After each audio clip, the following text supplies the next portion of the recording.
Lately, the internet has been drowning in headlines like these. Open any social platform, scroll for more than a few seconds, and you'll see the same question repeated in different fonts and tones. What is really going on with Justin Bieber? It feels inescapable. So like many people do in moments of late-night curiosity, I gave in. At 2 in the morning, half awake and wide-eyed, I started clicking. One article became five. 5 threads turned into dozens. Screenshots, reaction videos, theories stacked on top of theories, all painting the same picture. A once-beloved star slowly unraveling in front of the world. And it quickly became clear that everyone, absolutely everyone, has an opinion about the rise and supposed fall of Justin Bieber. Some voices online insist that Bieber is crashing out, claiming the truth about his childhood is finally on the verge of coming out. Others suggest that the deeper you dig, the darker it gets, hinting at something far more calculated, a coordinated smear campaign driven by powerful players inside the music industry. But the more I kept reading, the more something uncomfortable began to settle in. This wasn't just another celebrity spiral story. This wasn't just gossip. This was something bigger than Bieber himself. And once that realization hit, it was impossible to unsee just how unsettling and how relevant this story actually is. So let me tell you a story. Everything you're about to hear is drawn from publicly available information, news reporting, and widely circulated online commentary. No accusations are being made here. This is not an attempt to convict or defend anyone. What we're examining instead is how narratives are built, amplified, and weaponized, how media framing and collective obsession can reshape public perception faster than facts can catch up. Viewer discretion is advised. According to the internet, there are 3 dominant theories explaining what's happening with Justin Bieber right now. The most explosive, and by far the most discussed, is the alleged Diddy connection. If you haven't been completely disconnected from the news cycle, you've heard about the P. Diddy case and the growing controversy surrounding it. As that story has expanded, people online have started revisiting old footage with an entirely new lens. Clips that once seemed harmless are now being paused, zoomed in on, replayed frame by frame. One particular video has gone viral again and again, one where Diddy mentions having custody of Bieber for 48 hours. And now every pause, every smile, every awkward moment in that clip is being dissected, as viewers search for signs that something darker was happening behind the scenes. The theory unfolds like this. Usher, who played a mentoring role in Bieber's early career, introduced him to Diddy's inner circle. And Diddy, according to years of rumors and recent allegations, was known for hosting parties that were far from ordinary. In the broader case, there are allegations involving orchestrated sexual performances, what prosecutors have described using the term freak-offs. The most disturbing version of the internet's theory claims that Justin Bieber was exposed to environments like this while he was still a teenager. Fuel is added to the fire by old clips where Bieber, half laughing and half deflecting, says he can't really disclose where they were hanging out or what they were doing. In isolation, those words mean very little, but dropped into a media firestorm, they become gasoline. People don't simply hear them, they build entire narratives around them. The second major theory centers on money. In 2023, Justin Bieber sold his music catalog for a reported sum exceeding $200 million. On paper, that figure sounds like the end of financial worry forever. Yet online, skepticism dominates. The prevailing rumor is that Bieber isn't as financially secure as people assume, that he's either broke or under intense financial pressure. Some claim he sold his catalog for far less than it was worth, not as a strategic decision, but out of necessity. And one question keeps resurfacing: why sell so early? Most artists wait until the twilight of their careers to cash out their catalogs. Bieber did it while still very much active. Then there are reports involving his former manager, Scooter Braun, including claims that Bieber owes millions related to canceled tour dates. Canceling a world tour isn't just about lost ticket sales. It can mean massive sunk costs, production crews, stage design, venue contracts, travel logistics, and legal obligations that don't simply disappear when the shows stop. The machine keeps running whether the artist does or not. When you combine that with a lifestyle defined by private jets, luxury vehicles, multiple properties, and constant international travel, even a 9-figure fortune can begin to feel fragile. Adding another layer to the speculation is Hailey Bieber's financial ascent, her road beauty bee. Rand reportedly secured a massive deal, pushing her net worth well beyond Justin's. Online commentators quickly turned this into another storyline, suggesting that shifting financial power dynamics inside the marriage could be creating strain behind closed doors. Whether fair or not, the narrative took on a life of its own. Which brings us to the third theory and the most troubling one, a mental health crisis. This is where the conversation turns especially dark. Claims about Bieber's health circulate constantly. His Lyme disease diagnosis, ongoing treatments, the lasting effects of Ramsay-Hunt syndrome, and the visible signs of facial paralysis. People scrutinize how his face moves in interviews, how often he blinks, how he holds himself in public. Every detail becomes evidence.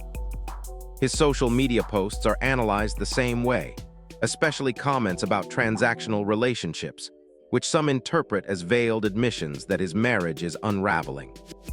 Because Bieber has been open about his past struggles with substance abuse and his journey towards sobriety, the internet treats every tired expression like a warning sign. One unflattering photo becomes relapse. One drained appearance becomes spiraling. One quiet stretch becomes he's disappearing. And here's the reality that cuts through all of it. We cannot know the truth from comment sections, paparazzi photos, or 10-second clips ripped out of context. We simply can't.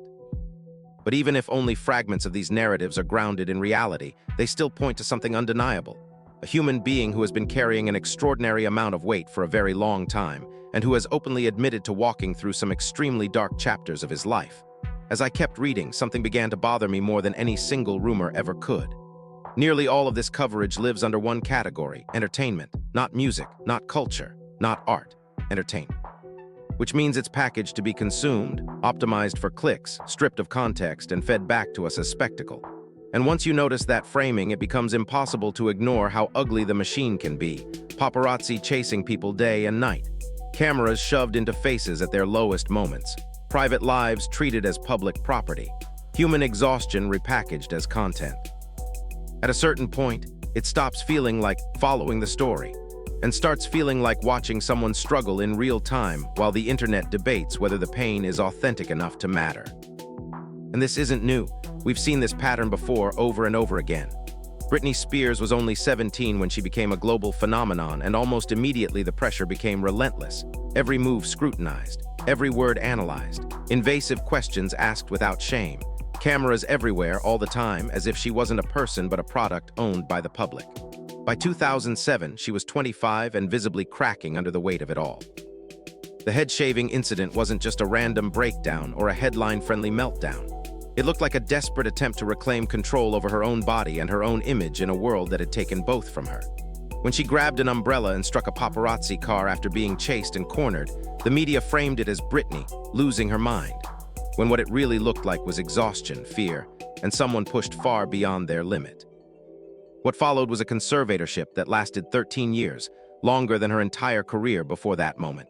Her father controlled her finances, her career, and even her reproductive choices, all justified by a narrative of instability that had been carefully built through years of speculation, distortion, and sensational coverage. And that story sounds familiar for a reason.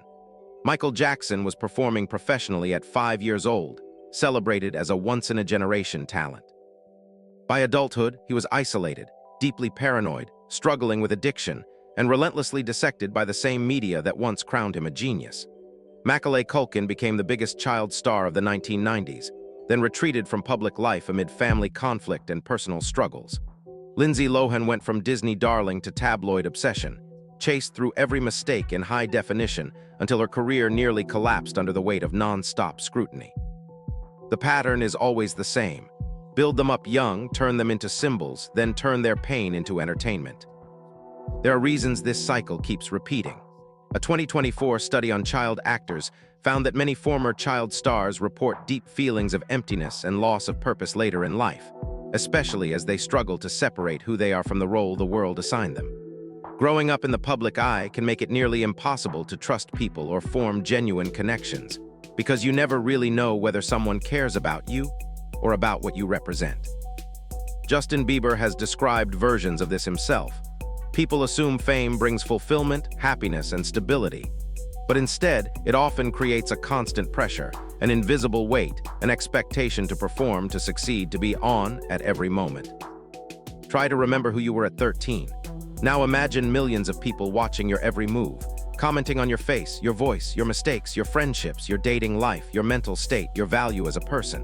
And imagine that not for a week, not for a year, but for your entire adolescence. Nobody has grown up quite like Justin Bieber, globally famous at that age in the era of social media where you weren't just well-known, you were searchable, trackable, discussed non-stop. Experts say that kind of pressure can literally rewire a developing brain. At 13 or 14, the brain simply isn't equipped to handle the demands of being an entertainer, let alone being one of the most famous people on the planet. And it's not just fame itself, it's the system built around it. Managers who see dollar signs instead of children, parents who live vicariously through their kids' success, fans who feel entitled to every detail of a stranger's life, and a media ecosystem that profits most when something goes wrong. Bieber was discovered at 13, became a global superstar by 16, and later spoke openly about his struggles with substance abuse. He's admitted how serious it became, so serious that people around him were checking his pulse at night. By 19, he had a DUI arrest. None of this is shocking if you understand how the machine works. What is shocking is that we recognize the pattern, we acknowledge it openly, and yet we continue to feed it anyway. Here, that's what we can say with confidence. Facts that exist outside speculation, outside theory, outside internet noise. Justin Bieber was diagnosed with Lyme disease in 2020. That diagnosis is real. It was publicly acknowledged, medically documented, and explained as a serious condition that affected his health and stamina. In 2022, he developed Ramsay-Hunt syndrome, a neurological disorder that caused partial facial paralysis and forced him to cancel tour dates mid-run. That wasn't drama. That wasn't a narrative. That was a medical emergency playing out in public view.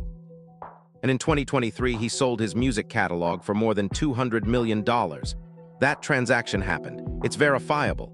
Everything beyond that, the alleged Diddy connections, the rumors of financial collapse, the speculation about marriage trouble, lives in a much foggier space. Those stories are built from fragments, assumptions, and second-hand interpretations. They are rumors, they are gossip, they are theories. But here's the uncomfortable truth. It almost doesn't matter whether some of those rumors eventually turn out to be true or false. Because the real issue isn't any single allegation, it's the way we engage with them, the way we obsess. The way we treat Justin Bieber not as a person, but as a mystery to solve, a storyline to dissect, a spectacle to endlessly consume. In doing that, we don't just observe the machine, we actively power it. Every click, every breakdown video, every speculative thread feeds the same system that has been chewing up young stars for decades and calling it entertainment. Bieber himself has tried to explain how strange and suffocating that existence feels. How he's not even allowed to experience basic human emotions without them being reframed as something pathological. A bad day becomes a mental breakdown. Visible exhaustion turns into a relapse. Silence is interpreted as a warning sign. There's no room for neutrality, no room for privacy, no room for being human. Cameras are always waiting and narratives are always ready. And that relentless scrutiny inevitably leads to a question that feels both familiar and deeply unsettling. Is Justin Bieber headed down the same road as Britney Spears, as Michael Jackson, as yet another child star whose pain becomes public property? Part of me wants to say the obvious thing, that we should just leave him alone, that he doesn't owe the public explanations, updates, or access to his private life. But another part of me feels the opposite. I think we should care, not in a voyeuristic way, not as gossip, but because these figures shape culture. They influence millions of young people who are watching closely, learning what success looks like, learning what survival looks like. And if children are still being fed into a system that profits most when they crack, when they spiral, when they fall apart, then that system deserves scrutiny. Not for clicks, not for outrage, but to protect the next generation from repeating the same cycle. Because if we casually dismiss this suffering as the price of fame, we're making a quiet but dangerous statement. We're saying that it's acceptable to sacrifice children, as long as the music keeps coming, as long as content keeps flowing, as long as we stay entertained. You can even hear Justin Bieber's awareness of this trap in the way he spoke about Billie Eilish when she rose to global fame. There was no bitterness in his voice, no competition. What came through instead was concern, almost protectiveness. He sounded like someone who recognized the pressure tightening around another young artist, someone who knew exactly how overwhelming that spotlight could become and how quickly admiration can turn into something far more dangerous. And then, just when it felt like the public narrative was closing in on him, Just when the world seemed ready to write Justin Bieber off as another cautionary tale, something unexpected happened. The second half of 2025 became the strangest, and somehow the most exciting, chapter of his career. Almost without warning, Bieber released a surprise album titled Swag. It was his first studio album in 4 years, a sprawling project with 21 tracks and a long list of guest appearances. And while it wasn't his first album to debut at #1, that detail barely mattered. Swag still delivered the most streamed debut of his entire career. Quietly, without spectacle, it proved something important. Despite the rumors, despite the narratives of decline, despite the years of pressure and public breakdowns, Justin Bieber wasn't finished. Not creatively, not culturally, and maybe not personally either. More importantly, Swag wasn't a safe or calculated album designed to please algorithms or chase radio trends. It felt like a conscious decision to step away from expectations and lean into uncertainty. Bieber took real creative risks that someone trying to save a career usually avoids. He experimented openly, letting songs stretch and breathe instead of forcing them into polished pop formulas. Genres blurred into one another. R&B bled into alternative textures. Melodies lingered longer than they needed to. There was a noticeable shift in tone, less performance, more reflection. It sounded like an artist, no longer trying to prove his relevance, but trying to understand himself in real time. The spoken-word skits with comedian Drusky captured that transition in an unexpected way. Framed as exaggerated therapy sessions, they walked a strange line between humor and vulnerability. On the surface, they were playful and disarming. Underneath, they carried something heavier. They acknowledged the scrutiny, the burnout, the pressure, and the absurdity of having one's inner life turned into public debate. By including them, Bieber wasn't asking for sympathy. He was reclaiming the narrative, transforming fragments of his very public struggle into something personal, creative, and oddly intimate. Instead of hiding the darkest chapters of his story, he reframed them, turning pain into process and process into art. Then came Skylark, his fashion line, and again, it felt deliberately different from what people expected. This wasn't just merch meant to capitalize on a fan base. It arrived with a clear visual identity and a sense of intention behind it. Bright colors, bold silhouettes, pieces that felt expressive rather than generic. There was personality in the designs, a willingness to stand out instead of blending into the endless wave of celebrity-branded apparel. Reports suggested the brand took off quickly, pulling in millions within months, but the financial success wasn't the most interesting part. What mattered more was what Skylark represented. It didn't feel like a side project. It felt like a plan. Skylark looked like an attempt to build space away from the constant pressure of chart positions, tour schedules, and public expectations. It was a way to diversify creatively and financially, to create a life where music could exist as expression instead of obligation. A life where Bieber didn't have to chase trends just to stay relevant or push himself past his limits just to keep the machine running. In that sense, the brand wasn't just about fashion. It was about autonomy.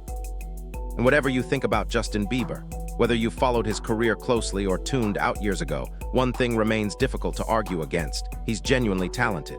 He isn't an industry plant carefully engineered behind the scenes.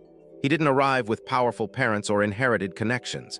He came from obscurity, armed with raw ability and instinct, and was thrust into a system that moved faster than any teenager could realistically handle. That foundation still matters.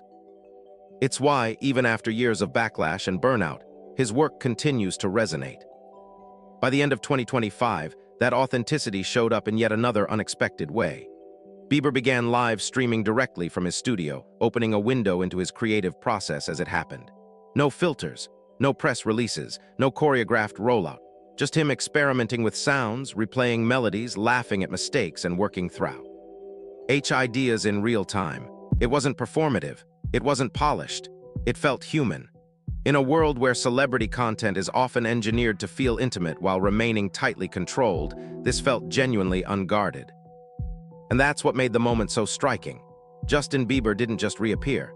He didn't stage a comeback built on nostalgia or spectacle.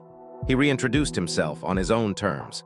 After years shaped by addiction, relentless media scrutiny, paparazzi pressure, and emotional burnout, he found a way to reconnect with who he was beneath the noise. And in doing so, he quietly exposed the system that once built him up, profited from his collapse, and tried to define his identity for him. This wasn't the cleanest comeback of 2025. It wasn't perfectly polished or neatly packaged. There were rough edges, awkward moments, unanswered questions, but that's exactly what made it feel real. It wasn't a redemption arc written by a PR team. It was a human one. Because in the end, this story was never only about music. It was about survival, about enduring a system that demands constant output without regard for the person producing it. It was about reinvention, learning how to rebuild a life when the version of you the world fell in love with no longer fits. And more than anything else, it was about freedom. Freedom from the machine.